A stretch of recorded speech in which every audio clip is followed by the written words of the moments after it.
You're listening to Reach, Teach, Talk with Nat Davey. Welcome to another episode of Reach, Teach, Talk here in London, one of the London episodes. And I am absolutely thrilled today to have as a guest Miss Andria Zafirakou. She's a 12-year art teacher. Is it 12 years? It's actually now 13, yeah. 13 years now, my goodness. She's a London native, grew up in London, in Camden, and she is of Greek Cypriot origin, but she grew up in London, and her parents came over from Cyprus and from Greece. I say this because Andria is the Global Teacher of the Year, the 2018 Global Teacher of the Year, and she is, that alone, made me think I got to see if I can get Andria on this show. But it's also, even more importantly, it's what I learned about Andria when I started researching her, who is this winner of the 2018 Global Teacher Award. And I came upon a quote, and I'd like to read this quote because it relates to everything that Reach, Teach, Talk is about and everything about what we're going to talk about today, Andria and I. Teaching is all about building relationships. Instead of worrying about teaching the curriculum or making sure that you've got a strict classroom environment, build your relationships first. Get your kids on board, connect with them, find out what it is that they're interested in, build the relationship, build that trust, and then everything else can happen. So with that triumphant call to action for all teachers out there listening, watching, I want to turn this over to Andria, and I want to first of all just say again, thank you so much for being on the show. God, it's my pleasure. It's just absolutely my pleasure. This is absolutely my pleasure. I'm just so grateful that you took the time today. And I know that it's not a school day for you, even though it's a Friday. Mm-hmm. Why aren't you in school today, by the way? Well, since winning the award, my life has changed slightly. So I've had to be quite careful in how I'm allocating my time. So I work part-time in my school where I'm teaching 2 days a week. And the other 3 days I am gallivanting, changing the world, running my charity, meeting lovely people like yourself and trying to raise the profile of the arts and also teaching as well. So Andria is an art teacher. She is absolutely, and I want to ask you about, where did your love for the arts come about? Were you an artist growing up? As a kid, were you particularly artistic? Oh my God, absolutely. I think it's a DNA thing. It's the first thing that you see, the first thing that you do. So I think my mum and my dad would say that I was always creating, making, gluing, sticking, drawing, building, crafting, just always doing something practical. And that's where it's probably come from. But saying that, my early memories of my grandmother was her always doing crochet. So, and crocheting blankets. So I think it is a DNA thing. I think it is something that I've inherited. I'm proud to say that as well. Is this your grandmother on the Greek side or the Cypriot? It's just my Greek Cypriot grandmother, yes. Your Greek Cypriot grandmother. Yeah. And was this a traditional kind of weaving? Yeah, so she was actually a weaver. That was her profession before she migrated to the UK. And so she would grow her own silkworms, spin silk, weave silk, and make garments. And she was actually quite famous in her province and one of her stories that you never quite know until you really dig and you go, oh my God, Gran, was she was told by the British Army that she'd had to weave and give them all of her silk so that they could use it for the British parachutes. And at night time, she used to, by candlelight, weave so that she can actually make something she can sell for the family. So it's quite, it's really interesting, her story, and how the handicrafts and how textiles is a big part of their livelihood, the culture, and also now mine. So it's gorgeous. I love that story. I absolutely love that story, and I love also that it's the organicness of what your grandmother did. I mean, you said that she raised the silkworms, so actually the material that went into the product was all coming from her. That's right. Right. And there's something just beautiful in that, I think. Well, absolutely. It's the seed, it's the growth, isn't it, of the whole item, and it's the respecting of the material and of the substance until it's made into whatever outcome it needs to be. So it's quite. Okay, there's to me a very clear analogy to what you just said. They are the seed and the growing, and you respect the growth, the outcome that comes out. And could we not make that similar approach to teaching and working with kids? It's pure teaching, isn't it? It is. It absolutely is. And I think that's the beauty about being in the classroom and knowing a child for about 7 years and seeing from the moment they came into the school and just watching them develop, becoming more confident, seeing what their interests are, what their strengths are, what frustrates them, what gives them joy, until the point whereby they've done their exams and they come and collect their exam results and they just celebrate with you and you're just so proud. And I think those are the magic moments that we have in teaching. Now, you said 7 years tracking a child. So does that mean as an art teacher, you're able to see similar students as they get older? Like you're not fixed to one grade level? No, so I'm a secondary school teacher in the UK, so we can teach them from year 7 all the way to when they're 11-year-olds, all the way up to when they're 18 years old. So when they go to, when they get into that university placement or they go to college, and it's just bliss. It's absolutely bliss. That is absolutely bliss to watch their creative minds expand and to watch their skills develop, but also more importantly, I imagine, to just watch them grow from young adults to near adults, right? Yeah, so and to feel proud as they're going off on that's their right. journeys.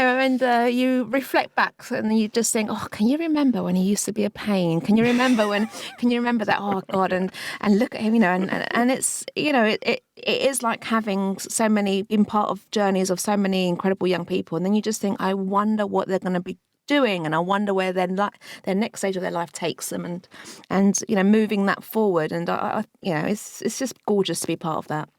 Okay, this leads to my next subject matter here, which is about the Global Teacher Prize, because I want to explain that the Global Teacher Prize it's not just the title makes it sound like a big deal. This is a very big deal. Andria winning it out of a cast of tens and tens and tens of thousands, probably 100,000 plus nominations. I'm not sure what the numbers are, and I see the modesty here. It's not just getting the recognition, but it's also having $1 million as award money to use however you want to. And this money comes from the Global Teacher Prize is from the Varkey Foundation, and the Varkey Foundation states, we believe in a quality education for every child. We work to build the capacity and the status of teachers to ensure that the quality of teaching is enhanced and outcomes will improve. We work to build the capacity and the status of teachers.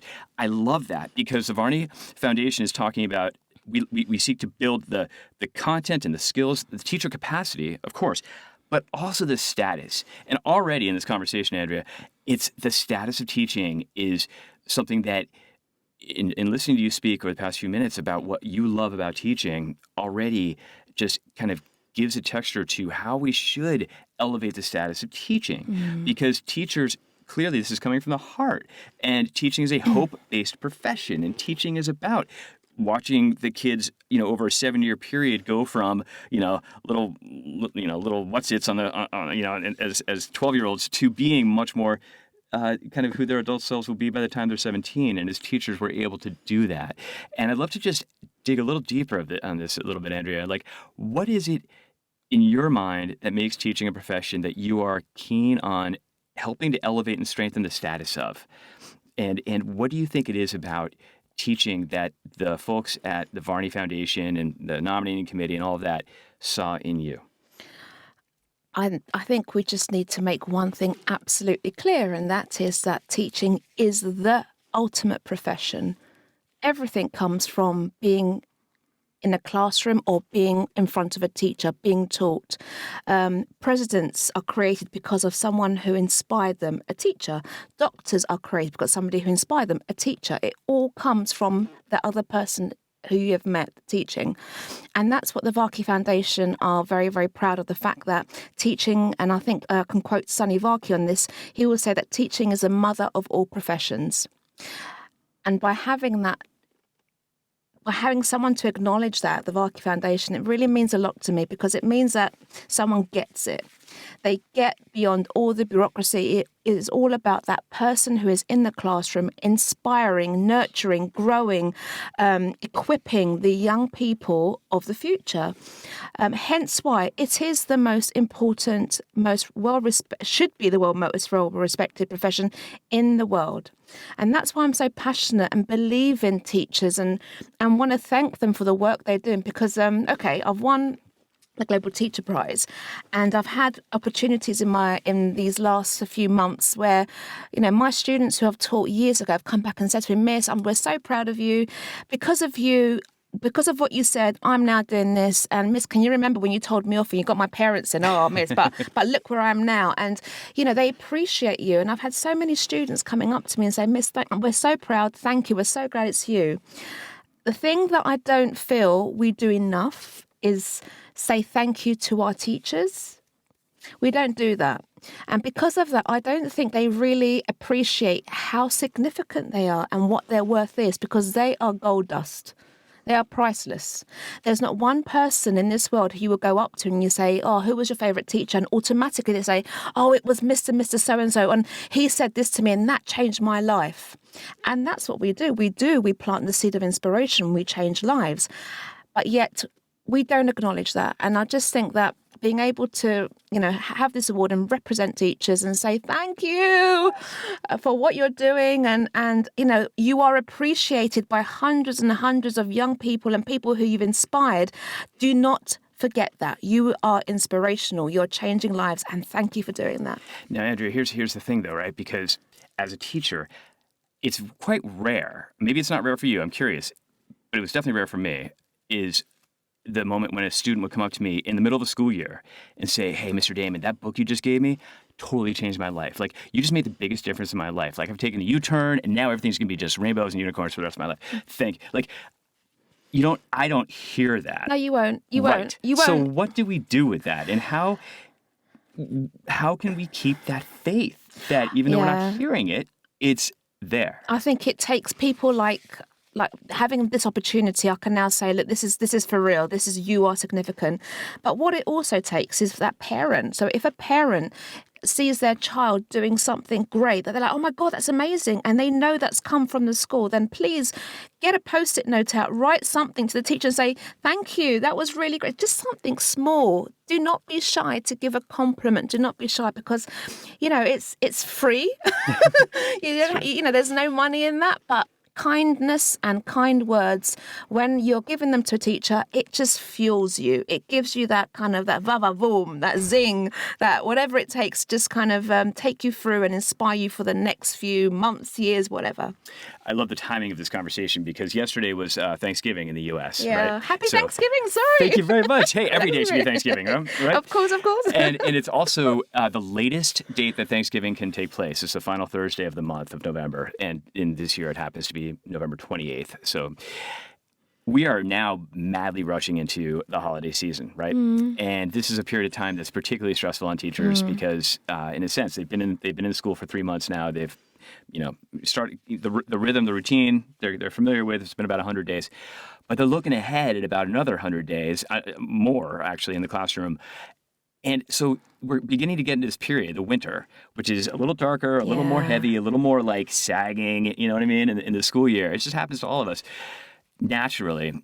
So what advice would you give to teachers in terms of teachers who might be feeling a little bit just tired or deflated or like, oh boy, I'm just how can you keep that va-va-boom? Okay. I would say to my colleagues, your Christmas, your holidays, your weekends have got to be your own.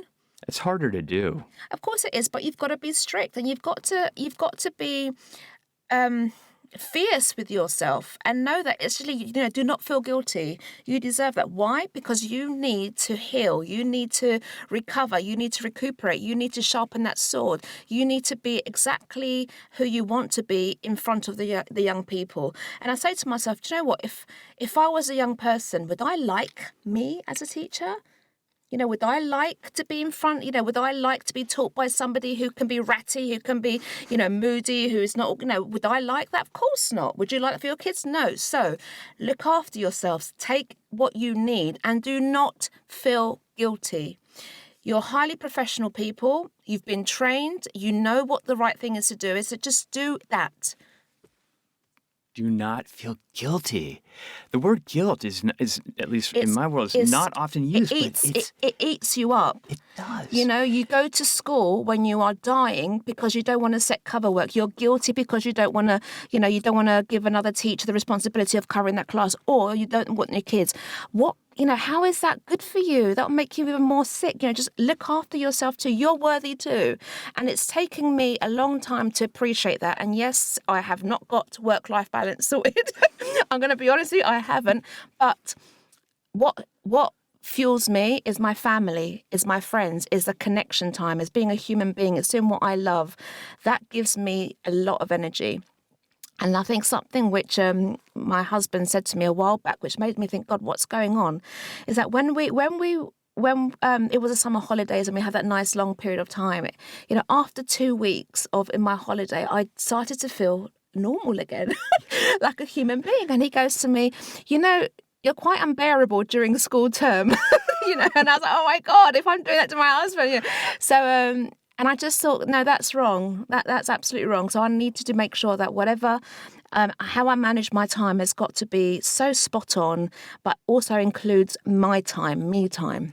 I would also hear the same thing from parents when I would be meeting with parents, and they would talk about their kids, and they would remind me that, Nat, Mr. Damon, in school, you're seeing my kid really on their best behavior because they're at school. We always get the hairs down, the kids, just the other effect of it. And in a sense, I was thinking in my head, and being tricky, but just what your husband said about you during the school year, Andrea, you come home and you're just like, maybe I'm teacher. I'm a teacher mode. I'm like, yes, yeah, exactly. Yeah. But that's all because when you're in the classroom, you're balanced, you're even keeled.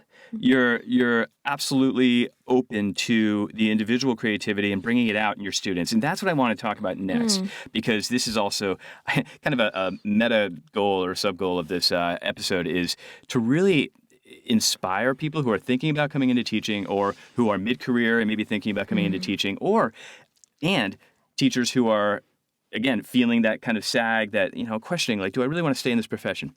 Because, Andrea, you've clearly got that and you've clearly gotten, it's obviously been recognized. And basically, what is it for you that you would advise for teachers to reach into when you talk about self-care, and you talk about not feeling guilty, and you talk about being of present mind and be stable and be as kind of secure in your own feet in their classroom as possible?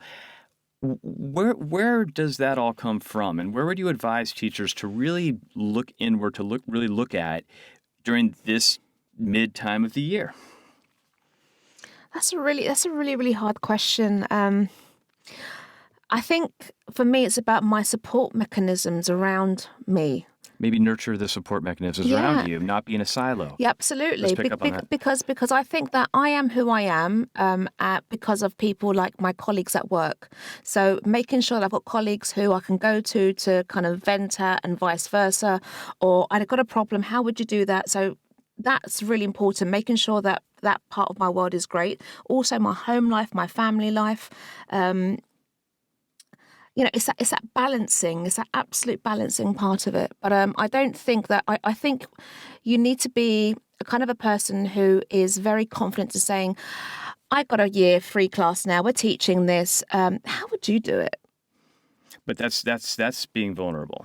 That's saying to your colleague, I'm not the expert. What would you do? How many times have teachers have ever said to a class after they've taught that, guys, how was that? Was that okay? Did it work? Or what can we do? What could I have done better last time? And why not? Why are we not doing this? Why, as professionals, are we not being vulnerable, showing them? Because at the end of the day, I think there is an assumption that teachers must know it all. Well, actually, our young people are changing. What's influencing them is changing. They're being inspired by the techie world and social media. They're learning. Their language is different. What they're being inspired by is completely different. So why can we not ask for their opinion as well? And as raw as it can be, it has always been the greatest feedback. Miss, we spent too long on that. We could have just done that. Miss, the first time, Miss, you didn't explain that well, but when you showed it to us, you got it. Brilliant. And I think, again, it's about the building the relationships. It's asking their advice, getting them on board, being part of that learning journey for them, with them. And I never, ever expect to be the person who knows everything in my class. And I've, on many occasions, have said to a young child and a young person, oh my God, you draw better than me. I can imagine how And that you student should see their responds. face. It's just like yours. They're like, oh my God. And it's like, you draw so much better than me. Oh my God, carry on. And that gives, and that's an honest thing. That's an absolutely honest thing. And why not share that? Why not be open with that? Because you're the art teacher and you're meant to be the perfect art teacher. And No, it's the journey. We're on this together. We're journey. I'm mentoring. I'm coaching. I'm there to help you fall. I'm there to push you. I'm there to challenge you. I'm to support you. But it's you. It's your life. You're owning this. so let me ask you this question then, because turning it from the effect of a great teacher on a student, to the effect of being a great teacher on oneself. How would you say you've grown in your past, now this is your 13th year, so in your past 12 and a half years of teaching, is there, if you think for a second about just one area where you feel like you, Andrea, have grown thanks to your receptivity to feedback from your students? I think it's about my lesson content.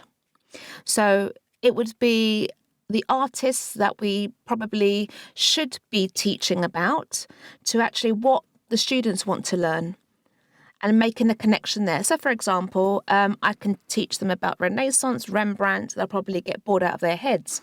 But if I teach them graffiti art and link it to Michael Craig Martin, so very illustrative work, who draws objects which they use, so mobile phones and headphones, that's the connection.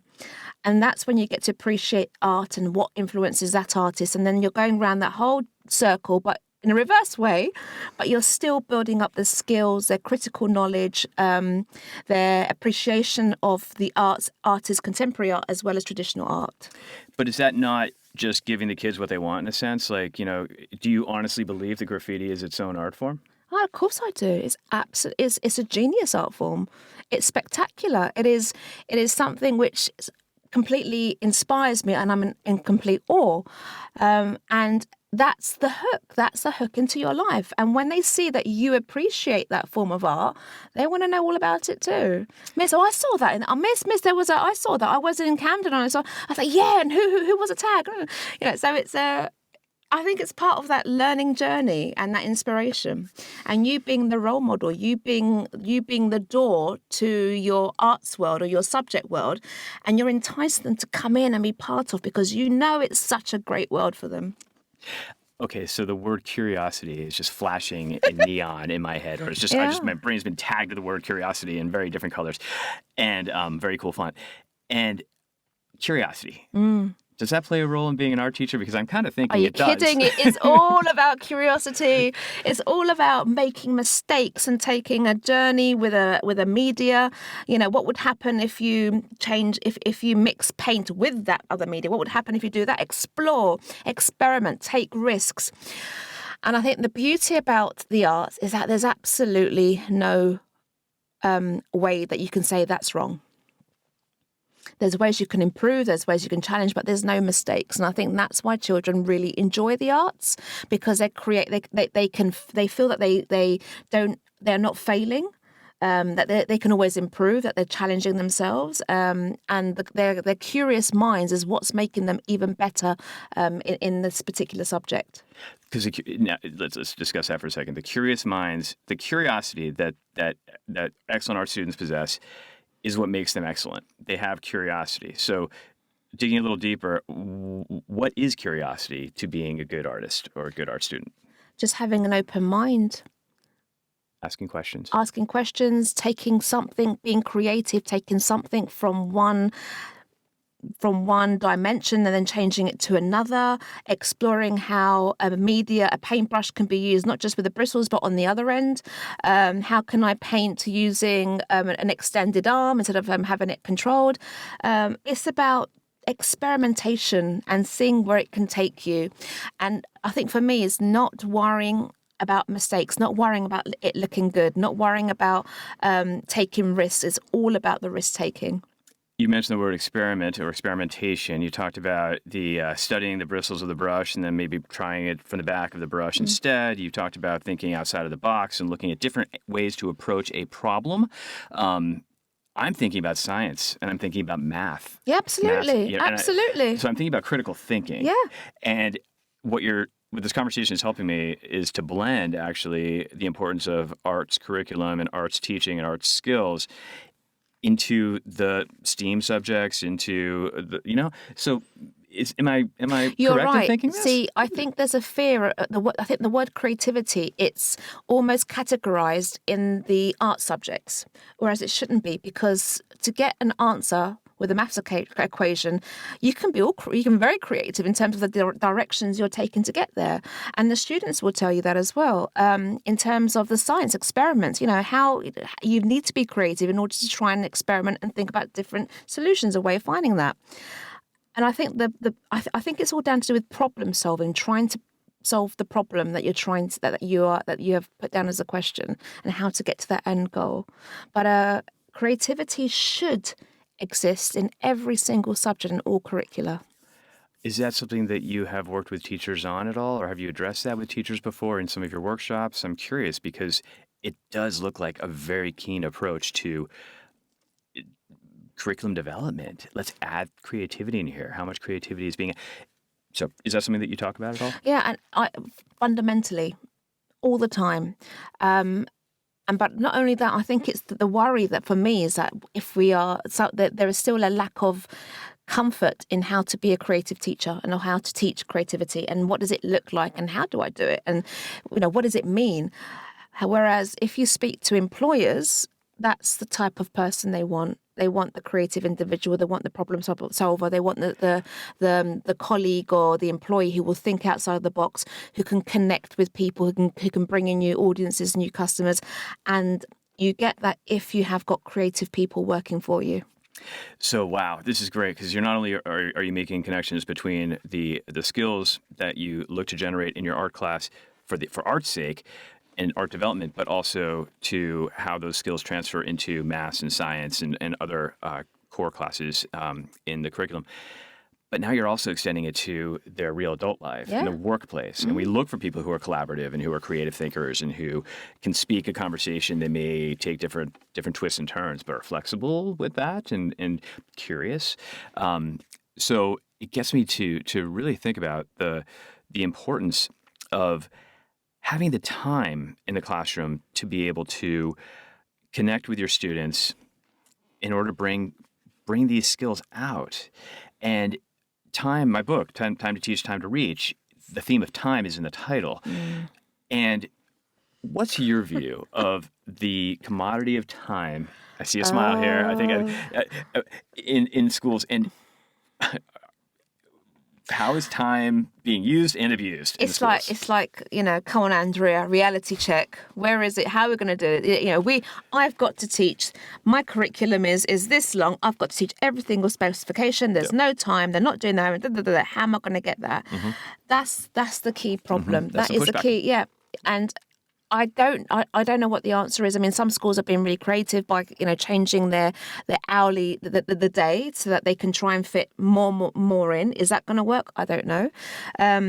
We've got curriculums in countries which are very broad, very open. There's a lot of trust in other countries. So you're the teacher. We trust you. You know your stuff. Get on with it. Mm-hmm. That's like Finland. Yeah, in our country, in the UK here, I don't think there is that trust. I think it's very much dictated. You must be teaching this, otherwise the children won't pass their exams.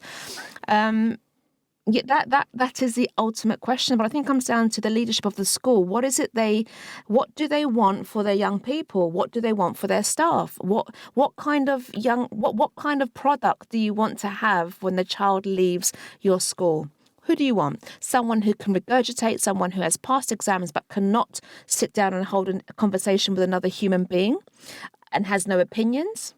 Or do you want somebody who's well-rounded, someone who is confident, who can be reflective, who can be sociable, critical, yet can adapt, has curiosity, can problem solve, and who you think, I want to employ you. You will take my company to another level. Wow, the focus on leadership. You just gave me a ray of hope right there, Andria, because I haven't really thought about this to this degree, that as teachers, in a sense, we can choose the school environment that we want to work in. Now, that's not really taking into account the fact that teaching is it's a competitive field to be in. And especially as an art teacher, there are only so many vacancies at so many schools in a given year. However, if I'm hearing you right, you choose the school that best fits you, and that you're with in school leadership, as you say, the school leaders really shape the culture of the school. Absolutely. Is that right? That's absolutely right. And I think, especially for our new colleagues, our younger teachers there, if you, one of a message, take this away with you, if anything. If you're not comfortable, if you're not happy in your school, but you know that you are a teacher and it's in your gut and it's in your soul, then you need to find another school, because there could be a school that's 2 minutes down the road that has a complete different culture that you may fit in better there than you are now.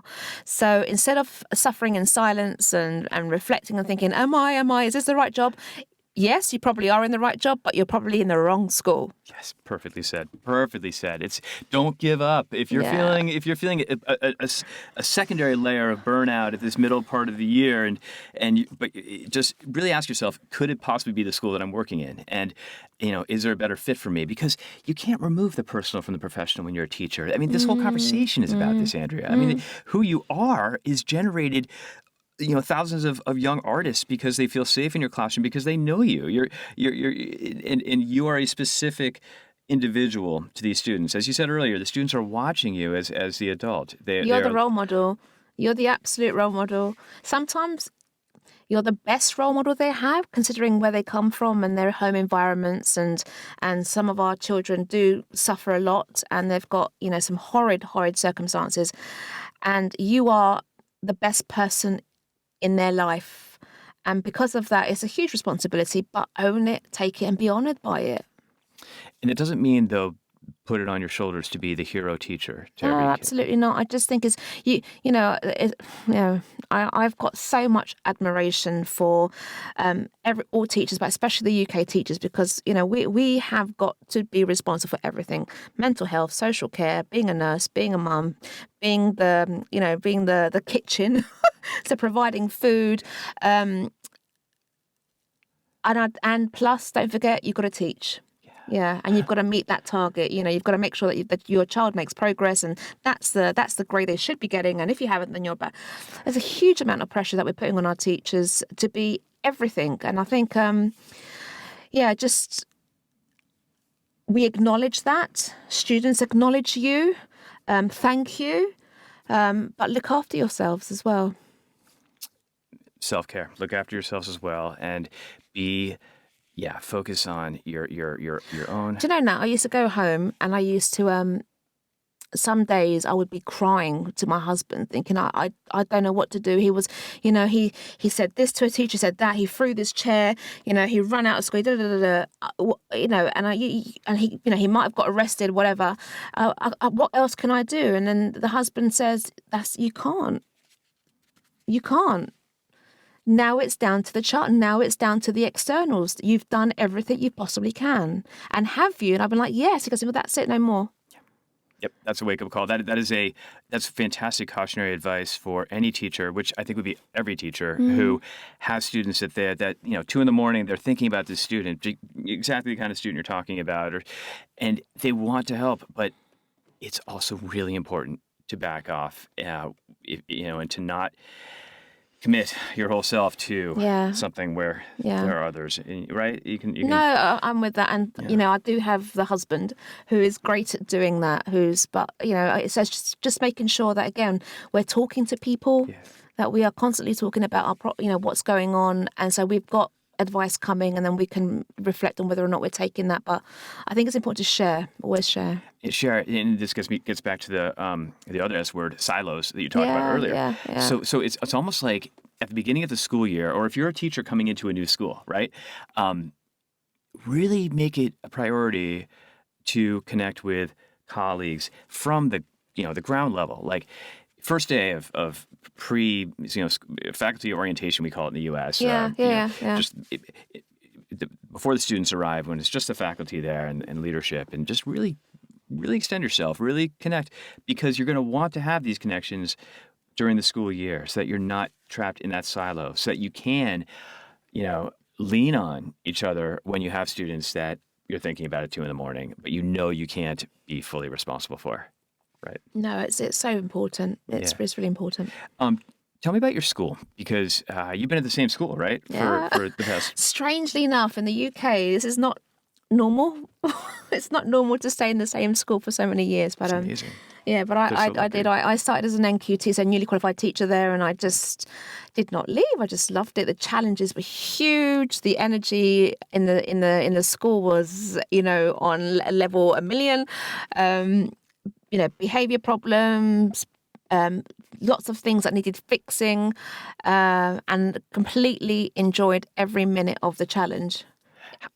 You said before that your school is very diverse population, right? Yes. And you've implied, but you've never said it straight out, but you've implied that diversity is a strength, actually. Oh, it's gorgeous. Can you explain how? Oh, absolutely. I mean, diversity is how we get to appreciate others and how we get to learn more about another culture and other people. And I love learning from my students. I love learning about their cultures, about them, seeing their curiosity, learning from other people as well, and just being open to what's around. Food, the way that someone dresses, how they look after themselves, how they communicate, how they perform religious observance. It's so inspiring. It's completely inspiring. And this is what makes us stronger as a community. What's the diversity is what makes it Absolutely. the exposure to looking through the world through different lenses. Absolutely. It's very important because, don't forget, I came from a migrant family. And when you do come from a migrant family, there is almost like this subconscious feeling of you can't lose your Greekness. You can't lose your Greekness, so you are forced to, we must talk Greek at home, have Greek food, follow the culture, you'll go to Greek school. So there is this kind of huge investment, more so when you're not in your home country, on your culture. And the problem with that is that when you are then going into a brand new culture, you may not adjust. So it's very important to be appreciated and appreciate those new, the different, so that they feel that, yes, you are one, that we can connect with you and we value who you are. I value that you're not Greek, that. I value that. And I want to learn more about that. And it's inspiring. And tell me about it. And, and do you know that we do something similar in my culture? We follow the same thing. So it's the connections as well and how it's, there is a unity as well. It's funny about the talking to people You're from not Greek, different backgrounds. I'm not. But what I do have is a family lineage that is in the looming industry and in the weaving industry in New England. So to be totally honest, my family traces back to the first mills. Oh, gosh. And in Lowell, Massachusetts.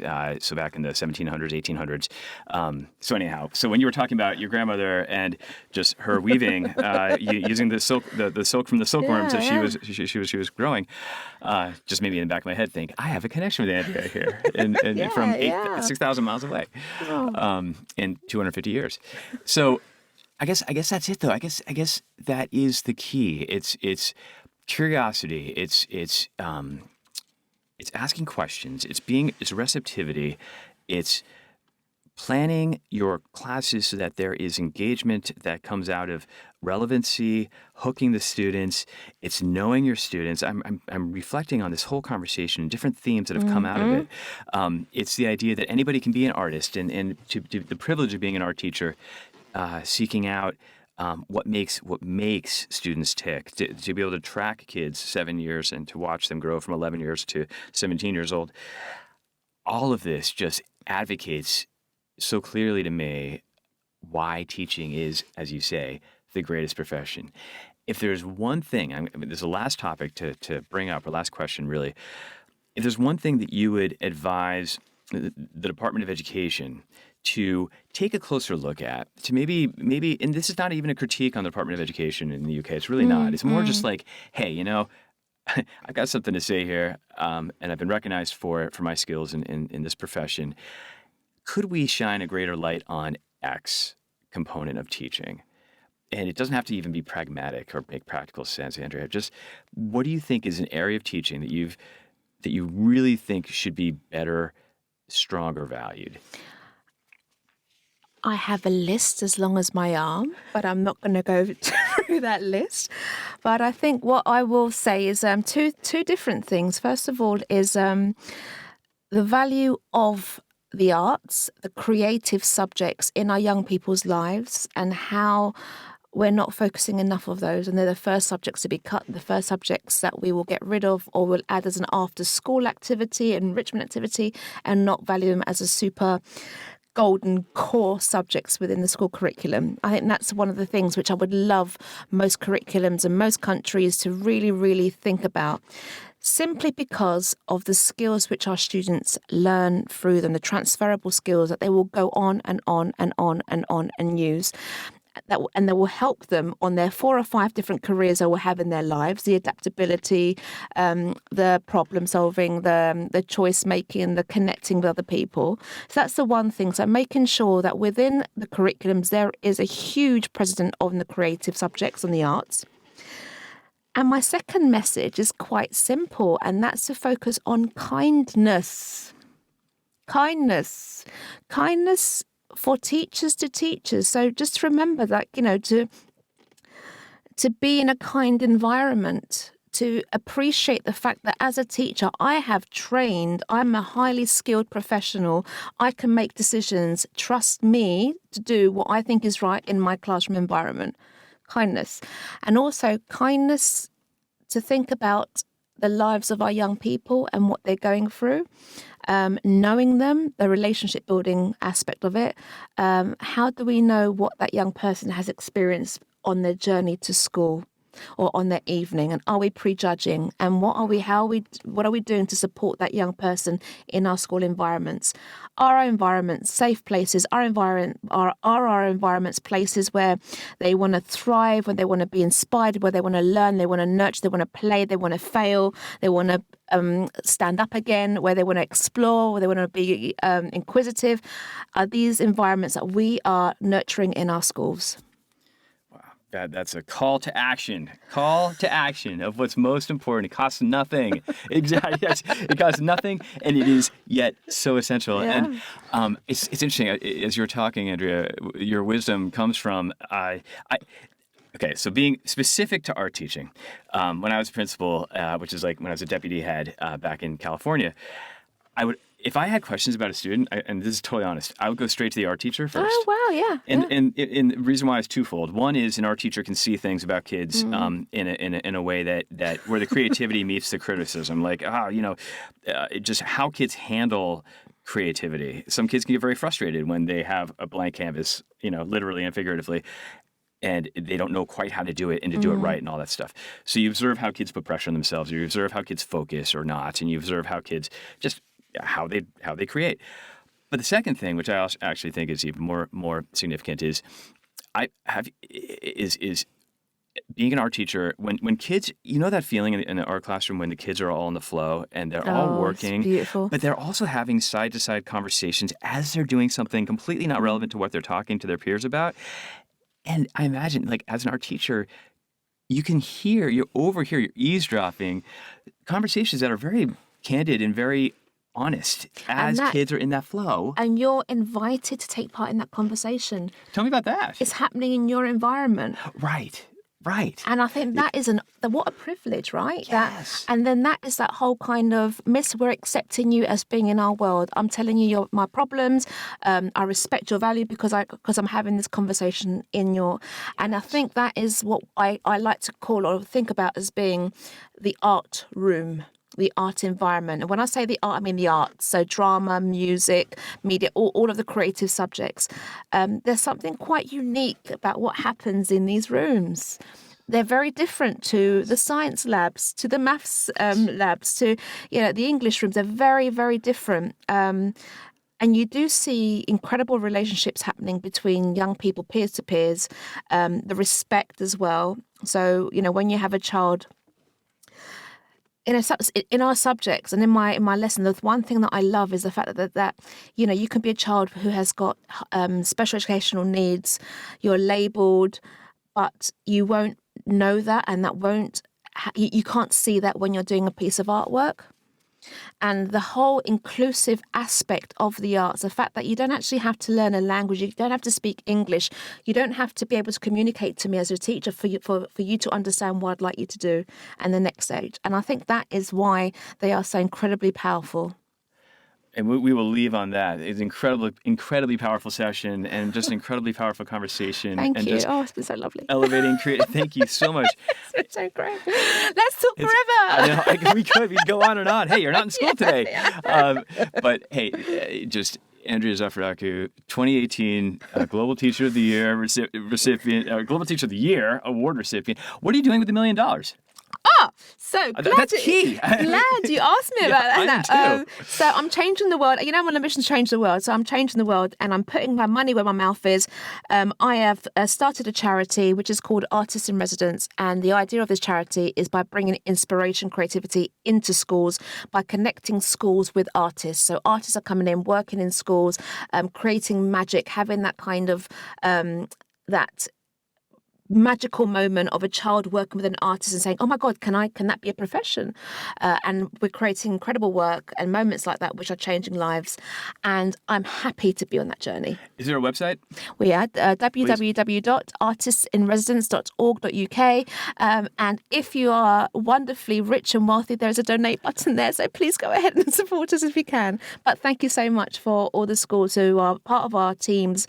And we're really, for me, I'm so fulfilled to be able to just help support schools, getting them to be more creative. Well, thank you so much. And thank you so much for just sharing that support with us today. Andria Zafirakou on Reach Teach Talk. I'm so grateful that you came on board and have I look forward to tracing you in years ahead because you're an incredible voice. Thank you so much. The world needs this, and the classrooms needed it, your students have needed it, and will continue to. Yet, I'm so grateful, and I hope that this can be a platform, one of many, to help you spread this word of the importance of the arts in learning. So thank you very much. Thank you. You've been listening to Reach Teach Talk with Nat Damon. If you'd like to recommend a guest for a future episode, you can send your suggestion or questions to nat@reachacademics.com.